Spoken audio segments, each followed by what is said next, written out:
Olá, tudo bem? Meu nome é Natan.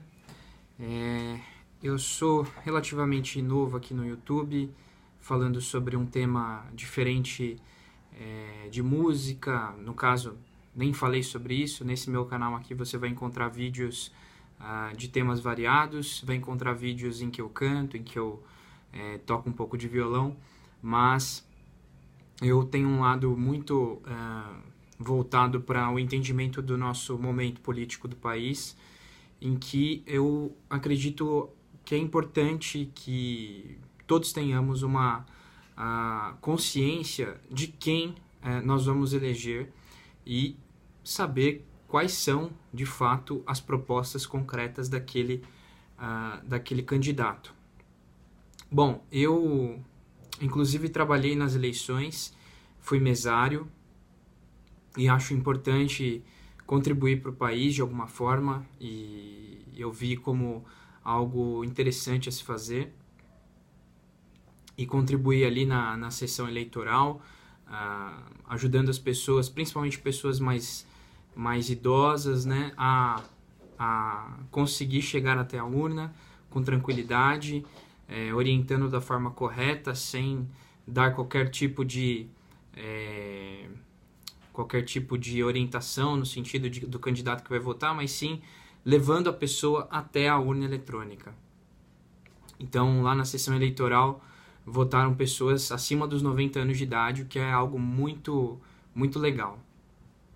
Bom, a minha impressão sobre as eleições de 2018 é a seguinte: os candidatos eles tiveram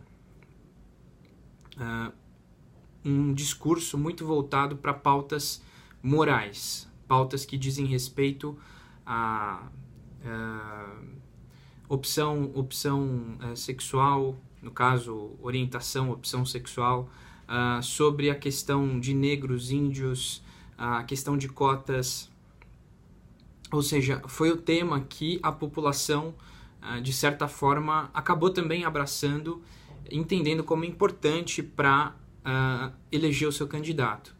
E aí foi para o segundo turno o Jair Bolsonaro e o Fernando Haddad, no caso, candidato a presidente da República. Eu moro em São Paulo, aqui em São Paulo foram dois candidatos, um do PSDB, que é o João Dória, e outro do PSB, que é o Márcio França.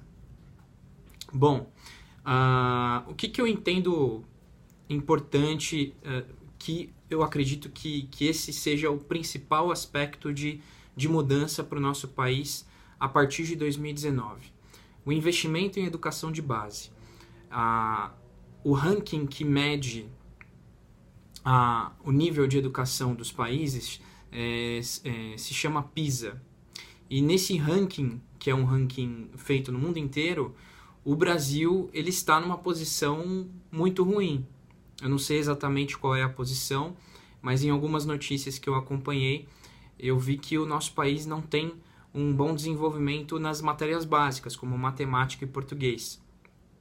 E não há como um país se desenvolver da forma correta sem investimento na educação de base. O nosso país, nos governos anteriores, investiu muito na educação superior, em que pese tem havido as notícias de que a educação de base também tenha recebido uma atenção do orçamento da União bem considerável.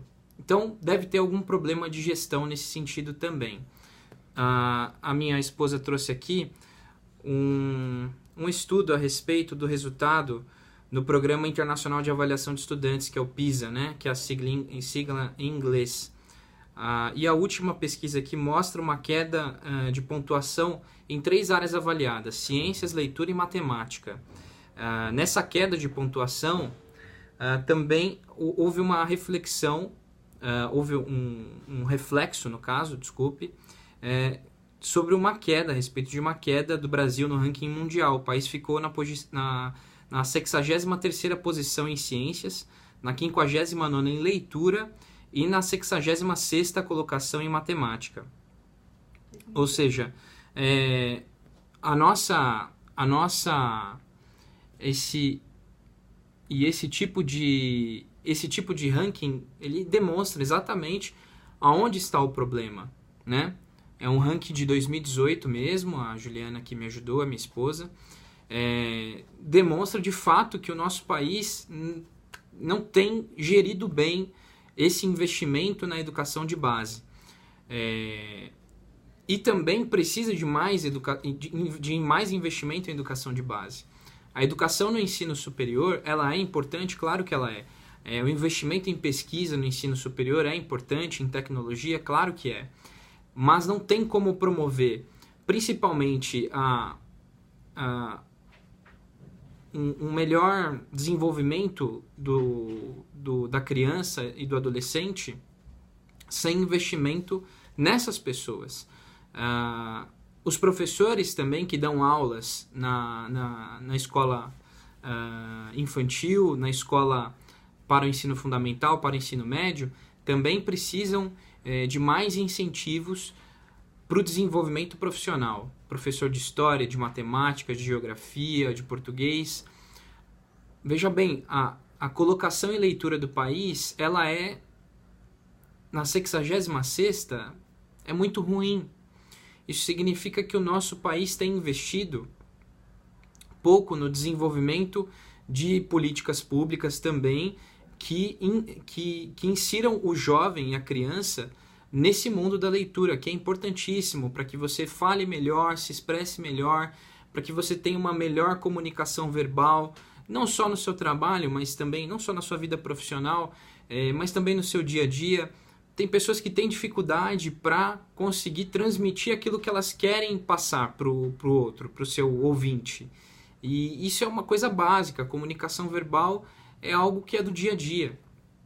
Então, nós temos que ter consciência, nós que somos eleitores em 2018, de que aquele que nós vamos colocar na presidência da República e no governo do Estado, porque agora as eleições que permanecem no segundo turno são só eleições majoritárias, né? As eleições proporcionais elas sempre são definidas em primeiro turno, então para deputado federal, deputado estadual, não há segundo turno. E também as eleições, no caso, as eleições para senador são majoritárias, mas também são decididas em primeiro turno, porque são eleitos os dois mais votados, isso considerando os votos válidos, né? Você que vai colocar uma pessoa como presidente no ano que vem, você que vai entregar o seu voto tão importante, pense nisso, sobre investimento em educação de base. Não há como aproximar o pobre do rico sem investir no pobre, na educação pública de ensino, sem investir naquele que não tem condições de pagar uma escola particular e dar uma melhor educação para o seu filho. Portanto, pense nisso. Aquele que vai promover o desenvolvimento do nosso país é aquele que pensa na educação de base. Eu não vou fazer aqui nenhum tipo de apologia a algum candidato, eu não estou aqui para isso, só estou mesmo para que você pense um pouco sobre o candidato que você pretende colocar como seu presidente, seu representante lá no governo do país e no governo do estado de São Paulo. Bom, era isso que eu tinha para dizer. Eu espero que vocês tenham gostado. Já tem 8 minutos e 50 aqui. Para o vídeo não ficar muito enfadonho, eu vou encerrar. Muito obrigado, pessoal.